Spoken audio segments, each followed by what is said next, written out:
ആര്യനാട് നിയന്ത്രണം വിട്ട school bus മരത്തിലിടിച്ച് 12 വിദ്യാർത്ഥികൾക്ക് പരിക്ക്.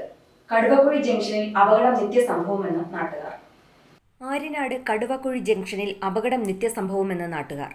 8ഓളം അപകടങ്ങൾ നടന്നു. വളവ് നിവർത്താനായി PWDക്കും സ്ഥലം MLAക്കും പരാതികൾ നൽകിയിരുന്നു.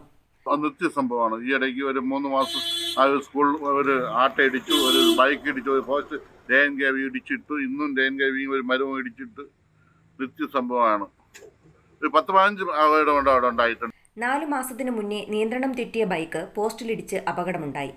അന്ന് ഗുരുതരമായി പരിക്കേറ്റ യുവാവ് ഇപ്പോഴും ചികിത്സയിൽ തുടരുന്നു. ആ അപകടത്തിൽ 11 kV ലൈനിന്റെ പോസ്റ്റ് 2ആയി പൊട്ടിമാറി. അന്ന് മാറ്റിസ്ഥാപിച്ച പോസ്റ്റ് ഇന്ന് അമൃതയുടെ കൈരളി സ്കൂൾ ബസ് ഇടിച്ചതിനെ തുടർന്ന് വീണ്ടും പൊട്ടിമാറി. 2 മണിക്കൂറോളം വൈദ്യുതി മുടങ്ങി. അതേസമയം എല്ലാ ദിവസവും കടുവാക്കുഴി ജമാഅത്ത് കാണിക്കവഞ്ചിക്ക് സമീപം ബസ് കാത്തും അല്ലാതെയും ആൾക്കാർ നിൽക്കുക പതിവാണ്. എന്നാൽ അപകട സമയം ആളില്ലാതിരുന്നത് വൻ അപകടം ഒഴിവായി. മീഡിയ 4 ആര്യനാട്.